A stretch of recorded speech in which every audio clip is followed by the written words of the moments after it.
Welcome everybody. First and foremost, giving all honor and praise to the Holy One of Israel, the God of creation, Yah Yisrael. We thank Him for our ancestors in whatever form or fashion they may be found. We thank Him for the prophets, Abraham, Isaac, Jacob. We thank Him for Moses. We thank Him for Yeshua. And we thank Him for Prophet Muhammad Ibn Abdullah, peace be upon all those worthy servants. Also, we want to give a special thanks for those who was the trailblazers in my personal life, Ben Ami Hamashiach, also Prince Shiliak and Prince Asiel, and all the men and women who dedicated life to freedom, justice, and equality for the planet. I greet you all in the words of peace. Shalom, shalom. Welcome everybody. This is our first episode of what we call Reality Check TV. This is a podcast designed to look at things in a whole nother light. Not just a political light, but a social and geopolitical element to bring solutions to the propaganda that's been pretty much put on us as a people. And I say as a people, those who seek true justice, prosperity, and equality for this planet. So, with that being said, one of the main things that we wanted to do with our first episode and many episodes is take maybe one or two articles that's been circulating in the news, but to give a more in-depth analysis and understanding to what it really means for us today, what things happened in the past that presented this problem, and what is the ultimate goal and plan for the future with the things that we see today. Because a lot of times we look at the news and we see things and we take it for face value and really don't put too much thought and concern into it. And that's a grave mistake that we make. Because even though we see something that happens in the news, whether it be something that's happened in Africa, Syria, China, Asia, or even here in America that may be outside of our very communities, we don't understand the effects that it has on us.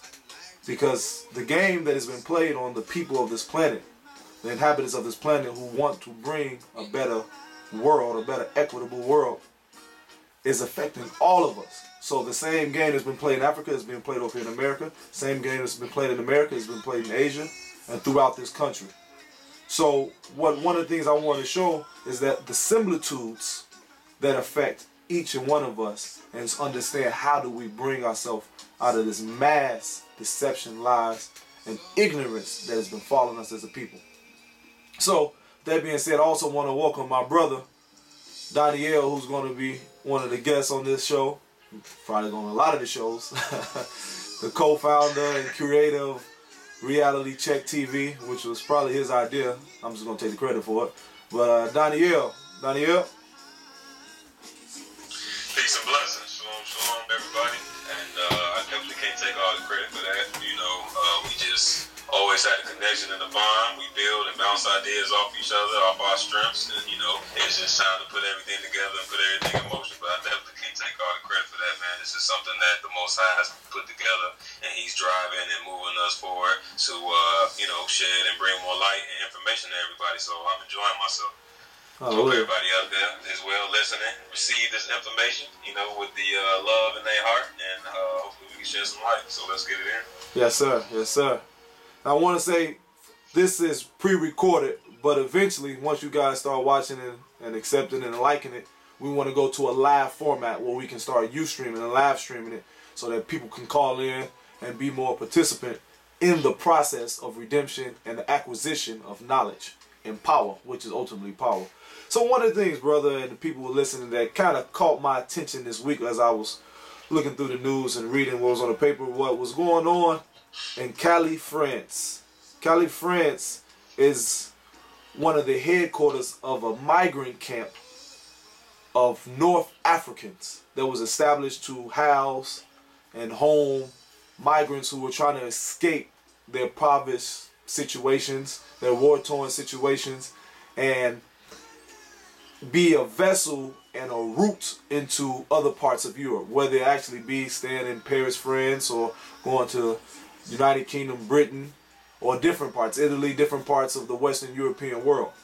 And from the outset, when you look at it, you say, well, it's migrant camps and immigrant camps all over the world.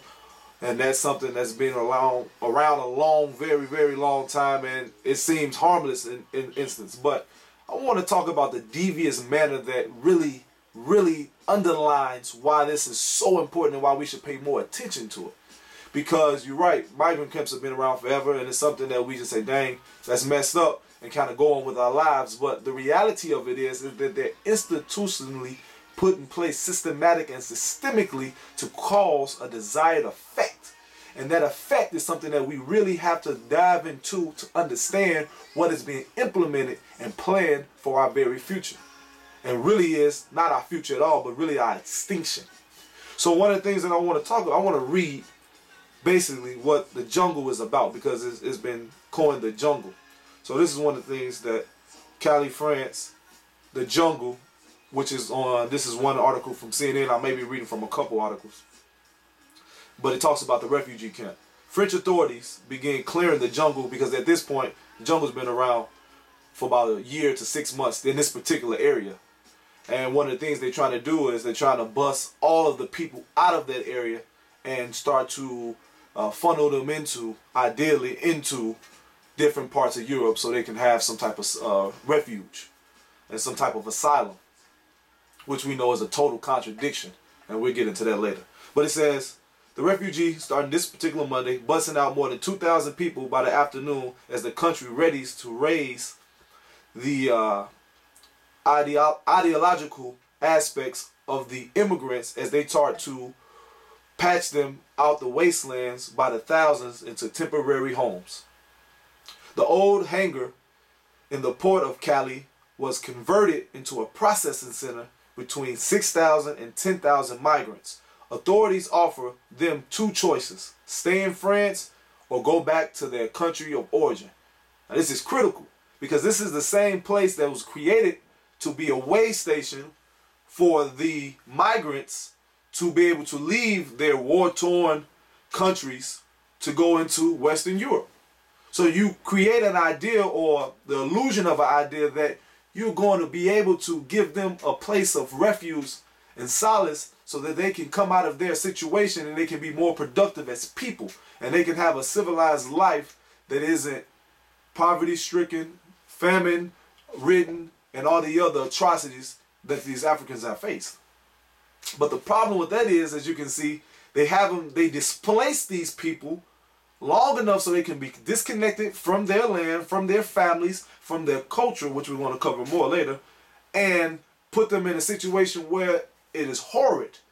No running water, no amenities that they've been accustomed or used to, no place to properly use the washroom, to bathe themselves, to appropriately feed themselves. And we haven't got into education or any systems to make any type of resources so they can clothe and shelter themselves. They stand in tents and shacks and home or man-made homes, which leave them devastated, leave them in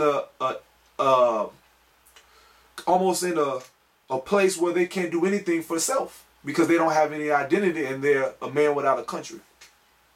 So they say stay in France, which knowing that they won't be able to really be accepted because they're migrants, they're immigrants. They have to go through the process of being and getting citizenship, which they're never going to grant them, or go back to their country.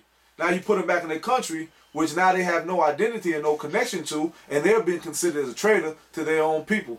So now you send them back to their country. In most cases, they don't last longer than a couple months because they've been seen as the enemy.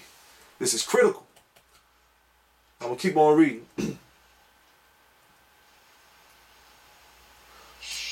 It says the latest developments. More than 2,300 migrants left the jungle on dozens of buses Monday, French Interior Minister said. There are still 5,000 to 6,000 people living in the camp. Authorities will begin to dismantle the camp on Tuesday. Unaccompanied minors and vulnerable youth could be settled in Britain. Now you're saying, okay, well that's doing something positive. They're taking the youth and putting them in Britain, or taking them and putting them in these different countries in Western Europe. But what are you doing? This is to identify the set purpose and cause and why they're doing this. They're taking the youth. When you take the youth from an identity and culture and integrate them in one that is contrary to their very nature, now you create a disdain from where they come from. See, that's why you can see even here in America, more importantly, that you have a group of so-called African Americans who have no connection to the mother continent. No connection, no want or desire to return or to identify with the very land that they originated from. This is what's been happening systematic and systemically for hundreds of years. You come in, destroy the country for your own personal value and your own personal agenda, displace the people, the aboriginal or the inhabitants of their land, and then take their children and under false pretenses integrate them into your society, into your culture, which they have no place ever to prosper in. Because your society and your culture is predicated on certain rules. And first one is the color test. They're not going to pass the color test. And it's more than just identifying with darker and lighter skin, but the mentality that it comes with being an African person. It's certain lineage, it's certain ideas and practices that are totally contrary to the ones that are accepted in European culture. Not just the dress, not just the language, but the lifestyle. The one that tells you how to eat to live, how to be one with the nature, a more agrarian lifestyle that you learn how to be harmonious with the soil, with the air, with the stars. These are all the things you learn in the indigenous African cultures that make you self-sufficient, self-sustainable, and self-governing. But when you integrate a system and a society that is based solely on you being subservient to somebody else, you automatically are going to reject. And once you do so, you are labeled a criminal. So if you don't compromise, you get put to death. And physically, socially, financially, and whatever category that you want to put in, you get put to death. And that's why you see in a majority of Western European nations, African people are still at the bottom. They're still put in societies, in neighborhoods where there's just them. And they never amass no real substantial power and position in the culture because it's designed that way. But more importantly, they have no connection back to their own land. No connection back to their own land. I'm sorry, brother. Go ahead. Just like you said, brother. No, but just like you had stated earlier, you know, they leave and you come from leaving out of one terrible situation, you know, figuring that you have a chance and an opportunity to create something, and you end up in a worse situation, and now you're kind of really trapped. Like you said, you can't flee and go back to your home or where you're from, and now you're stuck in a situation to where you have to, like, again, you have to conform and change and totally erase everything that you know, you know, and them infiltrating and influencing the youth is gonna wipe out all of that. So now you see how you can totally destroy and eradicate a people from history. And that's what they've done with us. That's why the black people in America, the African people in America, however you want to identify yourself, you have no true history and knowledge of self. Because from your inception into American culture, not just being over here in America, because against all miseducation, we've been here for centuries and centuries before the European arrived. When they talk about the Native Americans, they always try to whitewash them and make it seem like they're more fair-skinned people. But the original people that were seen when they landed here in America looked darker than the Sudanese that you know today. This is facts. And if you look into the history and the anthropological aspects of it, it comes to surface. So when you know that, that's how you can see that they weren't able successfully, that's why you say, well, the reason why they got so many blacks from Africa was because your African people sold them out into slavery. Yes and no. That's not true like that. It was millions and millions of Africans already here in place in America. So that's why it was easy when a lot of the Africans escaped the plantation. They went to Native American reservations and they was able to blend in. But you think a black African that looks like Sudanese or look like Luau can mix in what the image of Native Americans have today? Absolutely not. Not unless they were the same color, the same complexion. That's the only way it works. It's like you trying today go into a house of Chinese. You're going to stand out like a sore thumb. So I'm saying we got to really get this ignorance off us and wash and baptize our minds so that truth can come in. So truth can come in. And another thing, I always hear when people say, well, you can't really blame the European on the transatlantic slave trade and all other things because, like we said earlier, your people sold you into slavery. I said, well, Jews don't bring that up when it comes to the Holocaust. But if you look historically, financially, the Holocaust was backed by American Jews. By American Jews. Hitler was being financed by American institutions on Wall Street. It's documented facts. If you know the story of the Dulles brothers, Allen Dulles, who was the head of the CIA, John Foster Dulles, who was Secretary of State, they had a law firm, and the the Wall Street banking system, which financed and represented Hitler all the way into 1939. So I mean, that's just one example, but it's countless others. But you don't ever bring that up. Well, your own people sold you into the Holocaust, but we the only people that accepted. So I mean, let's look at this thing from a whole nother light and trust and know that it was a few Africans, not the mass majority. It was those who were being compromised. If you want to go back historically, it's a good book to read. I'm going to just show you because we always got to have some receipts. This is Howard Zinn, A People's History of the United States of America. It says from 1492 until present. Why is that number 1492 so imperative? It's not just when the European landed in American shores. It is also was the official fall of the Moorish Empire, the Black Empire of Spain and Portugal. So in their decline, they made an agreement with the Europeans of that time to show them how to empower and create their own nation. And one was be able to exploit the African people, who was a harmonious, peaceful people, and take them out of their land and transport them to America, because they already knew the route and the route how to get to America, because they had already been there for hundreds and hundreds of years before then, traveling back and forth. But I digress.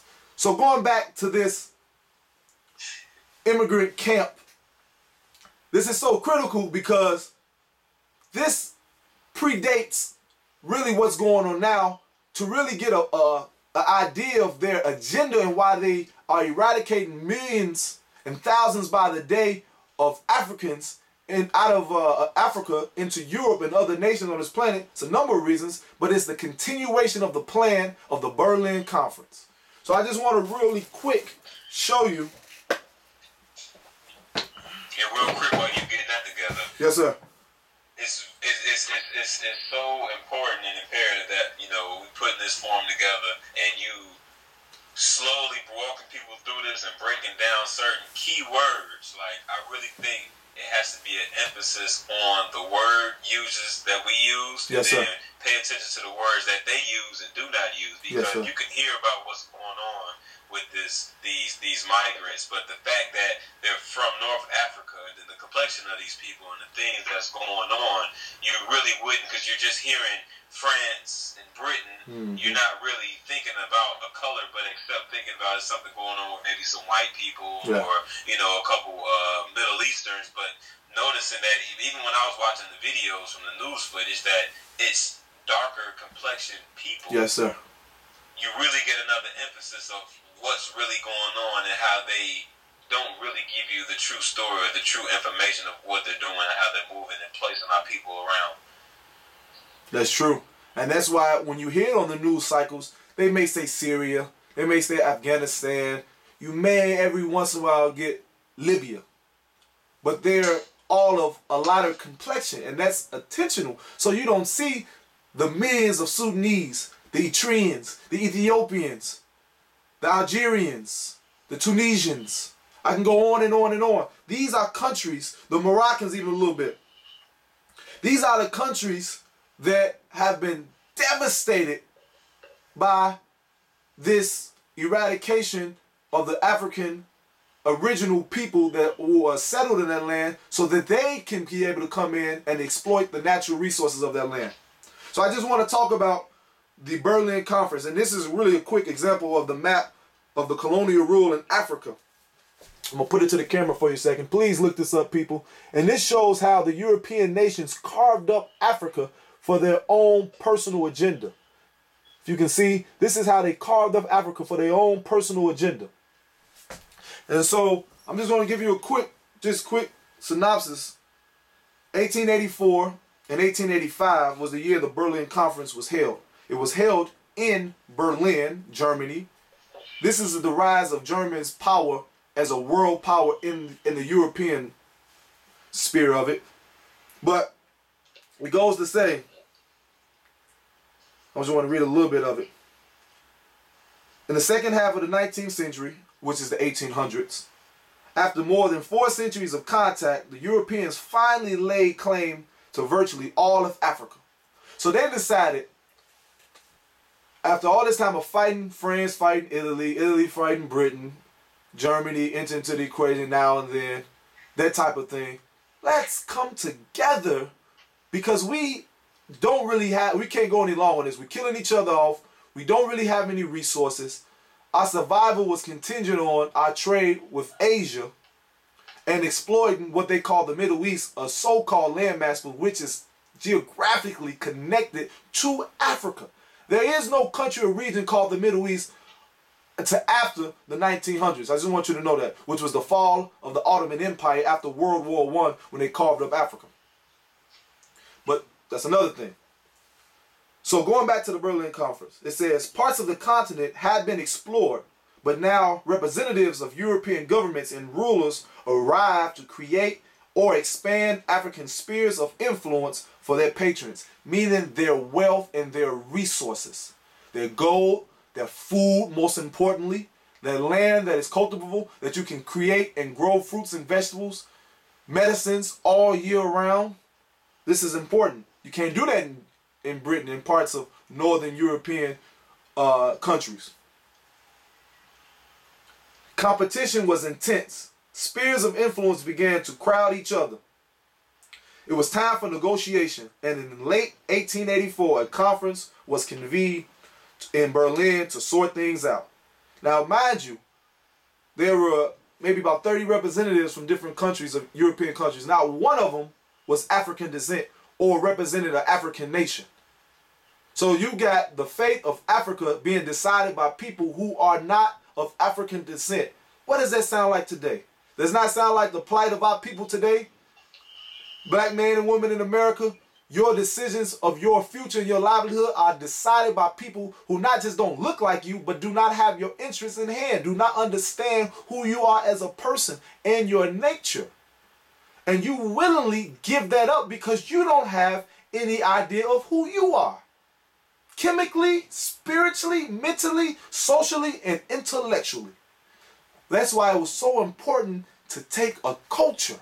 But I'm going to get into that a little later as we wrap up. It goes to say, in November of 1884, the Imperial Chancellor and architect of the German Empire, Otto von Bismarck, convened a conference of 14 states, including the United States, to settle the political separating of Africa. Bismarck wanted not only to expand German spheres of influence in Africa, but also to pay off Germans' colonial rivals against one another for Germans' advantage.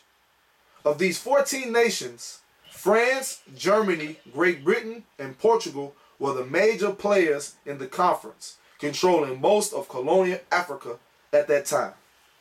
So I'm just going to pause that for a second. Think about what I said. France, Germany, Great Britain, and Portugal. Outside of Portugal at this particular moment, those are still some of the main powers of European control that still control Africa to this day. And you say, well, Spain don't really got that much power. But if you think about the power that it has in the Caribbean, in South America, where they also speak Spanish, which is not their indigenous dialect for all you Latinos or Spanish-speaking people, That was your slave language that was imposed on you from a European power. That's why the Mexican can't go to Spain and fit in like that. Just because he speaks Spanish and may be a lighter skin complexion, it's two different societies. It's two different cultures. It's two different worlds. We've all been tricked in this. But through these series of understanding and conversations, we're going to come to some consensus of truth so that we can implement the viable solutions that need to be implemented for our own survival and be able to thrive at some point. But going back to that, these powers, I want to just focus on France because France did something real instrumental in the development and the creation of America. France had a so-called great thinker, lawyer, philosopher named, let me go to him right here,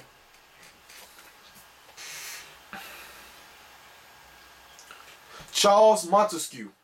Now, Charles Montesquieu was erected or got his notoriety through what they call the Enlightenment period, the period of reason, which was the 1600s, 1700s for European nations.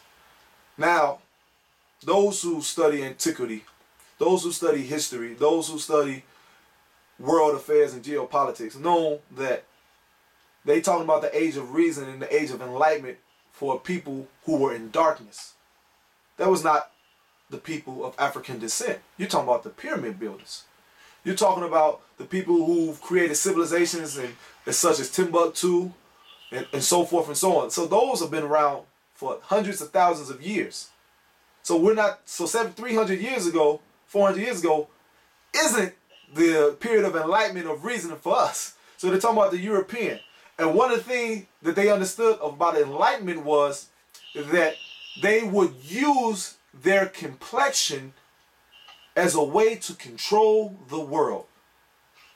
You say, okay, how could they use their complexion if they're the minority of the planet at the time to influence the world? By using their complexion of a fair skin, they can say that their culture is a culture of superiority, and that because you don't have the same refinement that they considered was refinement, which was stuff they learned from the Moors and other people of African descent, was that they had the ability to govern over you, to teach you, to rise you up, to a level of civility, one that you did not have because you were a savage, because you did not accept their cultural practices.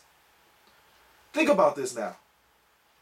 Because France and Italy and all those European designers, they control the world of fashion, which is a form of culture. They control the realm of conversation, what is socially acceptable. That is a form of culture. They control the world's religions. Christianity, Judaism, and even Islam is under control of European domination at this particular point, which is a form of culture, which is influence.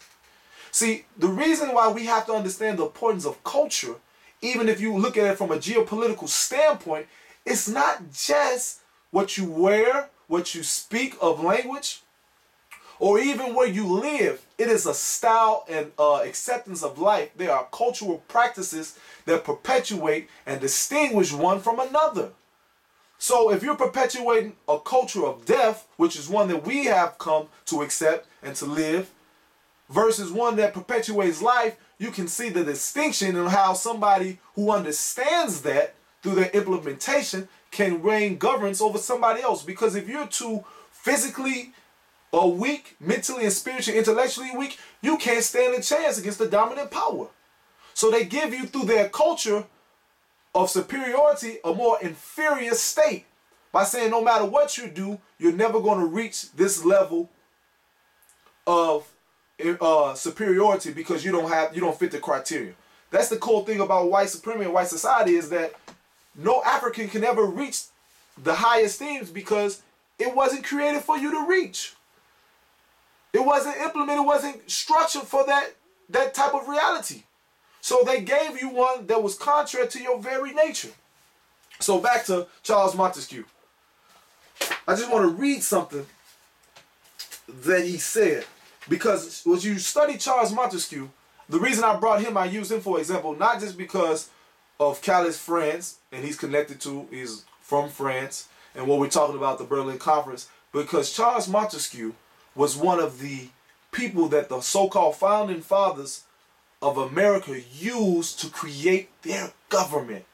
They were one of the social thinkers and that they used in their writings to create the Declaration of Independence, to create the system that we call America, that has the separation of power and so forth and so on. So this is critical. But listen to this. The greatest part of a people on the coast of Africa, the only ones whom most Europeans are acquainted with in the mid-18th century, which is the 1700s, are savages and barbarians. Now you set a standard on which people that come under you or after you will view the people of Africa.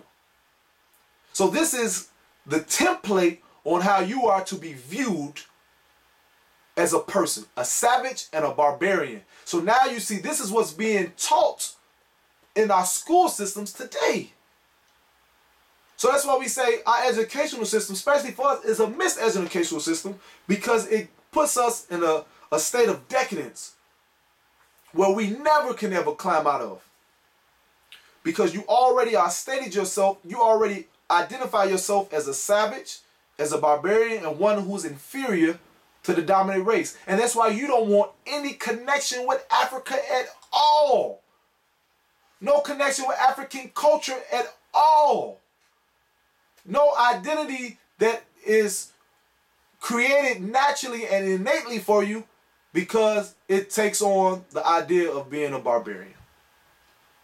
So it goes on to say, they are without industry or arts. They are without industry or arts. But the idea for every religion came out of Africa. All of the arts, if you study in our history and antiquity, you go into Egypt, all of the fine gold, all of the paintings and the murals that we've created, the pyramids, and I'm just using Egypt as an example, but I mean it's all throughout Africa. The West Coast, the Southern region, the Central region. You look in places like Congo, you look at places like Mozambique, you look in places like Zimbabwe and South Africa, Tanzania. These are places that are established cultural practices that the world uses today. But you got to put out misinformation. They say they have gold in abundance, which they receive immediately from nature. Goes back to what we were saying earlier. See, our culture is one that we are connected to nature. We had an agrarian lifestyle, but it was an agrarian lifestyle not that we were just farmers, but even in our city and modern, so-called modern areas, urban areas, they were still connected to nature. We powered our homes through natural sources like the sun, like hydropower, like wind power, and other sources of energy. This isn't new technology. It's something we've done for thousands and thousands of years. But it says, every civilized state is therefore, every European, that's what they mean when they say civilized, state is therefore in a condition to traffic with them. To traffic with them. You got to see the words that they're using. We sometimes see words and understand the importance of it. But to traffic with them. When we think about trafficking today, what we think about? People stealing other people. Drug trafficking, something that's illegal. You're talking about the trafficking of young women, slave trafficking, all those things. Does you understand? So this is the language that's already been set and conditioned into the minds. Let's traffic with them. Let's steal from them. Or let's trade with them. Let's give them something of no significance and say it is important so they can give us the things that we know that we need that can benefit us, and that we be able to take control and power. It says, so I'm going to read it again. So every civilized state is therefore in a condition to traffic with them to advantage by raising their esteem for things of no value. Why am I reading stuff like this that was written in the 1700s? Because it affects us in 2016. We've given up our culture, we've given up our identity, we've given up our minds, our hearts, and our spirit, our energy to accumulate things of no value. Think about what we got now. We got social status or illusion of social status. Even though our social status doesn't stop us from being killed in the street by police. It doesn't stop us from being arrested, treated like trash. Bill Cosby, he's had a social status. He was the ideal black man for a number of decades in America. But you see how they treated him at the end of the day when he didn't go along with their plan and goals for him. You don't have no acceptance in a society that was created to destroy you. But you keep accepting things of no value, which they willingly give you. That's why they give you money. That's why they give you cars. They give you, you feel like you earned it. In some cases, in some way, we may have earned it because we put our energy and time and our influence into, but they still give you something that has no value. You think if money was really worth something, they'd give $1 million, $1 billion to black people? When just 50 years ago, you was a nigga being hung and lynched? When if you whistled to a white woman, you would be mutilated and killed? I'm saying you got to start looking at things for what they really are. Things haven't changed. Do you think 50 years is just automatically, oh, things just got better like that? Absolutely not. Absolutely not. Let's look at the reality of things. That's the only way we're going to have valuable solutions. So we keep accepting things of no value. But at the end of it, it says, by raising their esteem for accepting things of no value and receiving a very high price in return. Now they are getting something in return. They're getting the world. They're getting your position. They're getting the ability to have governance and control over billions of lives of this planet and all of the resources that are in it. Everything that you were given dominion over, and I'm using a scriptorial reference, but I'm not talking no religion, I'm talking reality. You were given dominion, that means you were given a responsibility, a stewardship over this environment, over this earth, to take care of. But what have you done? You've totally disconnected from it, and that's why you don't have any power. You put more power into paper money than you do the soil that can create everything that you need to survive. I'm going to take a quick second. So, brother, what you think? Brother Daniel. Man, I almost got lost in translation with everything that you were saying, man. And just, again, just emphasizing on the things that you're doing and saying and the way that you were able to go through this information and break it down. Because each piece and each point is it connects back to us. Yes, sir. Again, the way that they put this information out and we hear these things, it's bad enough we already, again, don't have a reflection or a connection to take ourselves back historically, but also the way that they deliver and disseminate this information that when we hear these certain words that we still will not be able to see how we are in the state that we are in now, and also today in the present what's going on and what's taking place and how it's still connected to us, and if we don't act upon it or do something about it, won't nothing change. Yes, and that last piece you just spoke on about that money, man, and how you broke it down, because that's like the spearhead and engine to everything or everyone's focus or yes, goal or you know, even like our brother Lil Wayne saying how, you know, I haven't experienced any racism in my life. You know, I don't understand how he can come to that reality.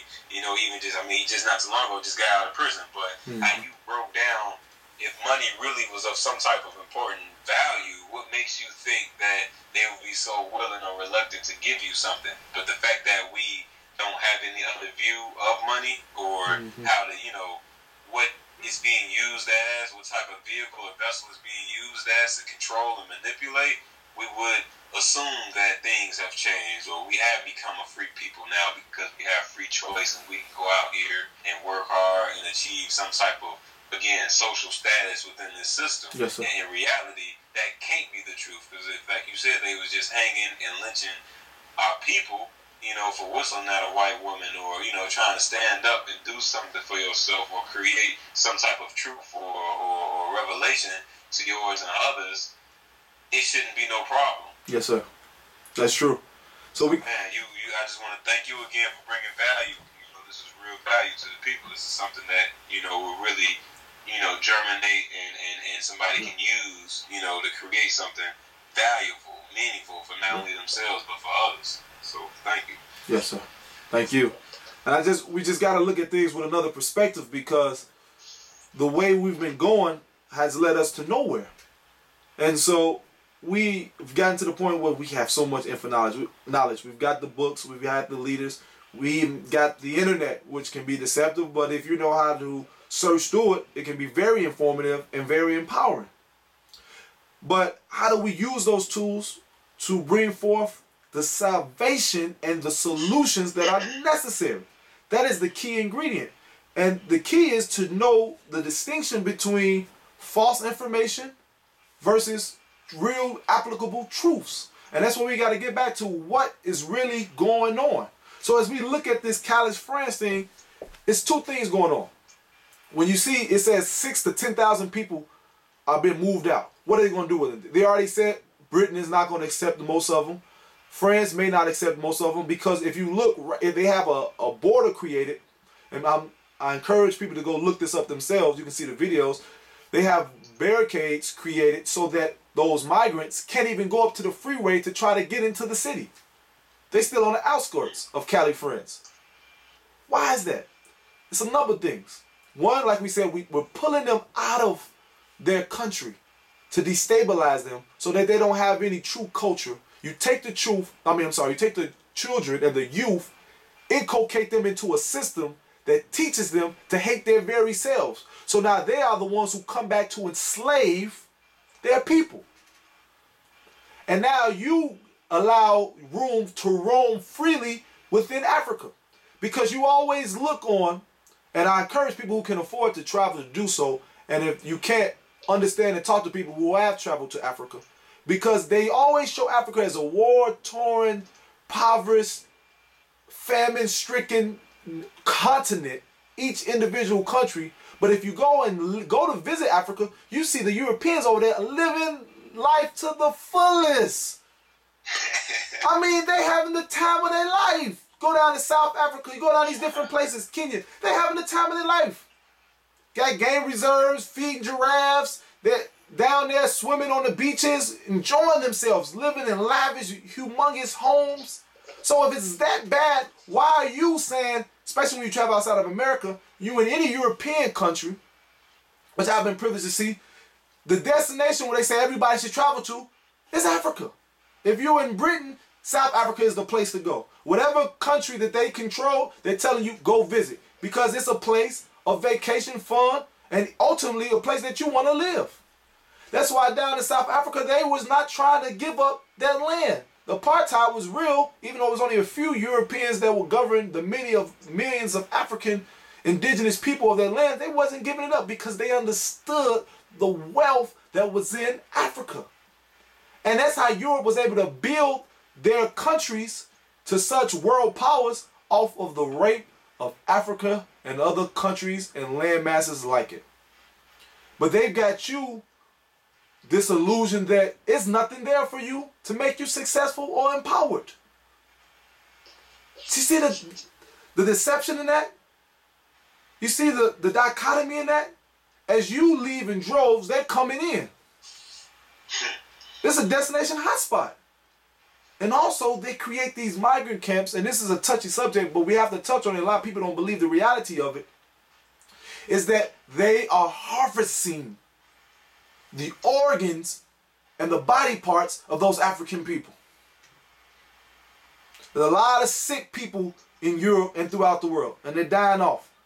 A lot of rich people, not even rich people, people that's in so-called first world countries who can make $100,000, $200,000 a year, that because they haven't taken care of their health because of their lifestyle, which is directly correlated to their culture, a culture of eating fast food, eating processed food, eating food with high processed salts and sugars. Your body can only survive for so long, so by the time you reach 50, you're on the way out. But because you've acquired a little bit of wealth in their system, you're able to buy somebody's body parts because they've been impoverished systemically and systematically for that very reason and purpose. for that very reason and purpose. And it's a practice they've been doing for hundreds of years. A lot of people don't know when they say George Washington, the so-called first president, the founding father of America, had wooden teeth. That was a lie. He had dentures that were created from the teeth of his slaves. From his slaves.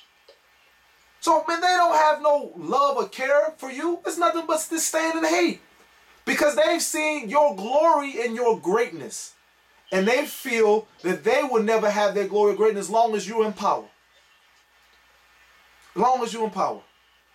So the reality of it is that at all costs, keep you in an inferior state by accepting a culture that is contrary to who you are. To who you are.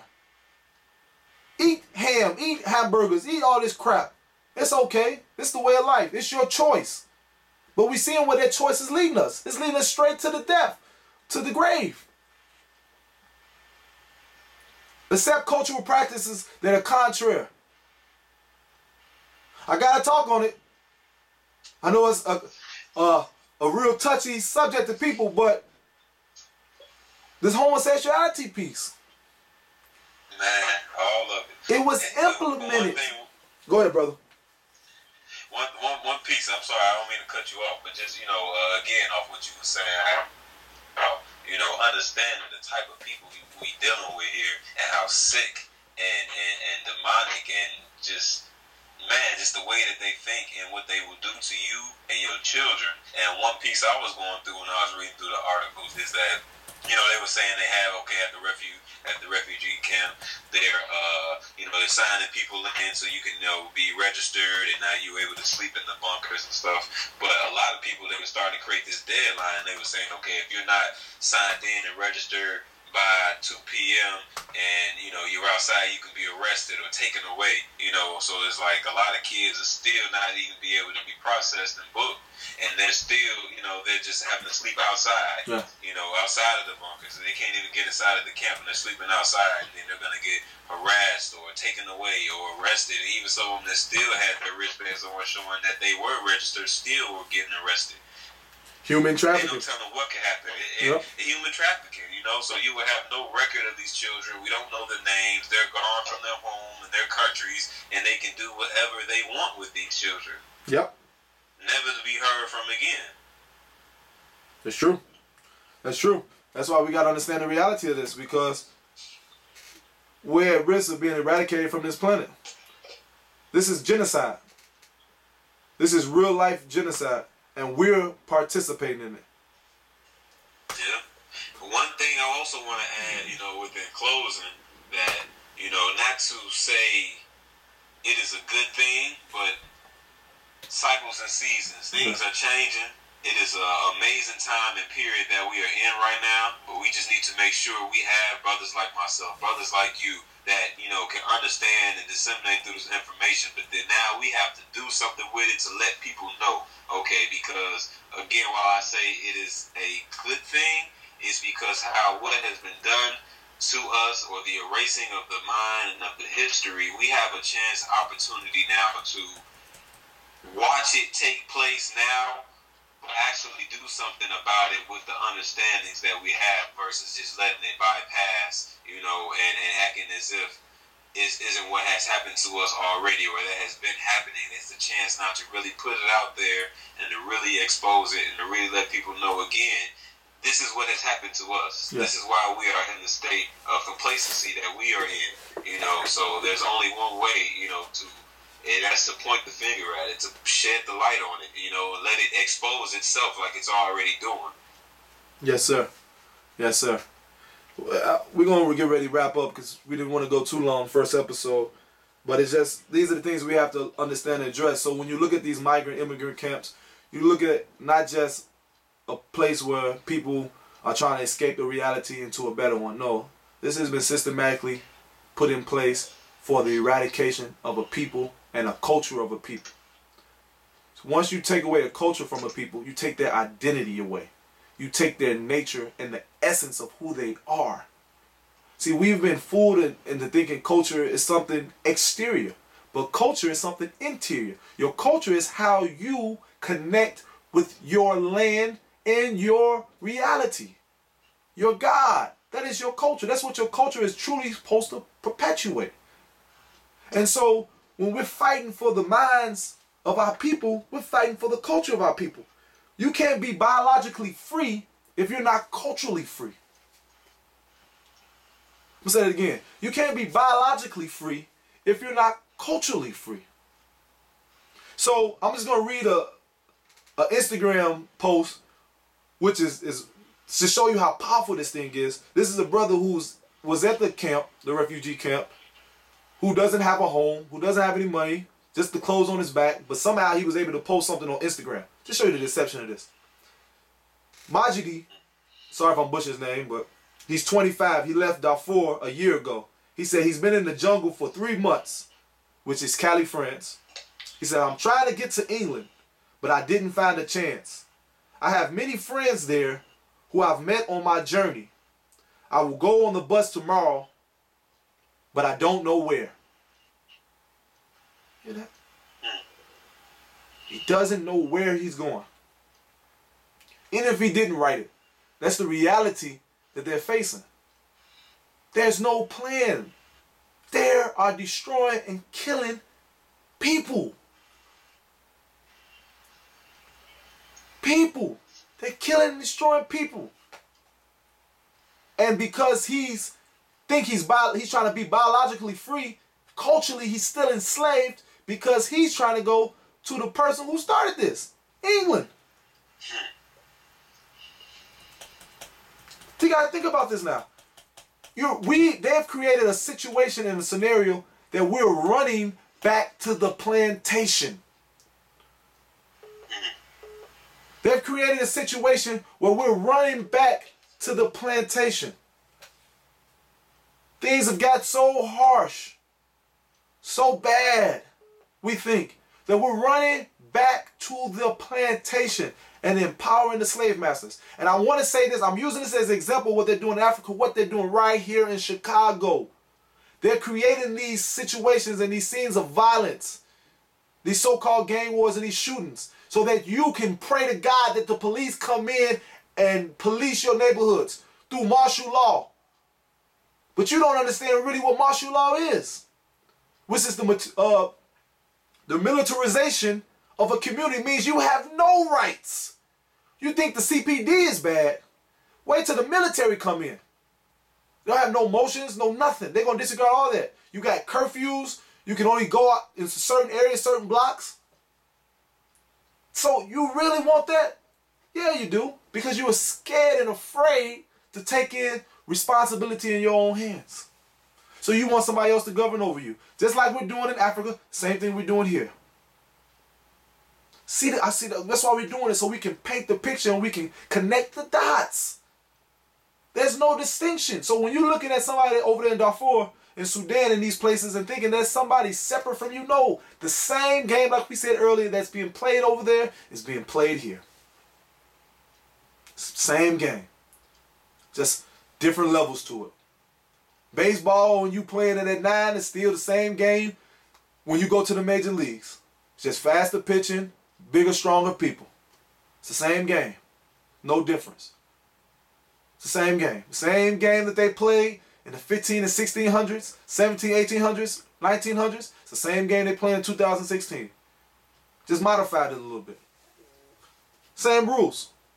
Your extinction. So, we will never have an independent Africa till we have an independent mind. Independent of the socialization that's been impregnated inside of us. At some point, we're going to have to eradicate this societal sickness that is living inside our very posterior, and inside our very psyche, and inside our very disposition. So, looking at this, we're going to wrap up, Brother Daniel, and it was another tweet I thought I could find. But I can't see it. Thought I had it somewhere or what. But it's along the same lines. A young African brother from Eritrea, was talking about how he loves England so much and he can't wait to get there. He's never been there. He doesn't know nothing about it. But because of the picture that has been painted in his own country and throughout the world, that is the place to be. That is the only source of solace and refuge for him as a young man, a young African man, is very, very disheartening. And what we do over here in America, we turn our backs on them. I mean, if we're going to really help, it's time to unite and unify and create a place that we all can have salvation. And that's why I commend those brothers who left in the 60s and early 70s to go to Israel to try to do that, which is a part of Africa, to establish a place that we wasn't going to participate in the government of Israel. We weren't going there to participate in the politics of Israel, to use their economy or their economic system, but to create one of our own. Because that's the same thing they do. When they came to Africa, they wasn't trying to be Africans. When they came to America, they weren't trying to be the indigenous people. They didn't integrate into their society unless they were infiltrating it. But trust me, that wasn't the plan to stay there. So when they say they founded America, they did found America. America, the government, the corporation, the institution, the culture, not the land. But we don't look at it anymore. All we know is America what it is now. So I'm saying it can be done. So separation is the key. And not just separating from white people, but separating from wickedness. Separating from a culture that connects you to your own demise. That means separating from some black people. Hell, most black people. Until they accept reality. Any rapping notes you want to wrap up with, brother, or thoughts? Just a powerful episode, man, especially for the first one, you know. So, coming through the game, very strong, very productive. It's almost as if you don't need to do no more. That's not the case at all. You know, it's only going to grow. The messages are only going to get stronger. Yes, sir. They're going to hit more home and hit more of the heart. The following is going to grow. The reception is going to be strong. I already see it. I know what's going on. I know where we're going with this. And I'm just thankful to be a part of it and to bear witness. You know, let's just do the work. I thank you, brother. And I thank all those who are out there watching. This has been something that's past overdue. And not just us, for whoever's out there doing it, whether you can accept and receive truth and information that is empowering, please do so. I want to thank all the people who are out there doing it. Dr. Umar Johnsons, the Nuri Muhammads, the Tariq Nasheeds, all the people out there. I mean, it's countless others. I can only name who's on top of my head right now. I want to thank our fathers who came before us and paved the way. I want to thank the Honorable Minister Louis Farrakhan and all those brothers. And my father, Prince RCL, the nation of Islam, the nation of Israel, the African Hebrew Israelite nation, and all the other people who seek truth, justice, and righteousness on this planet. We're wrapping up this episode, the first episode of Reality Check TV, because we all need a reality check, to be honest, and that's why we named it, and hopefully this can be a reality check for those people. And as we go out to the Commodore Zoom, I leave you all in peace, and the words that we came, Shalom, Shalom.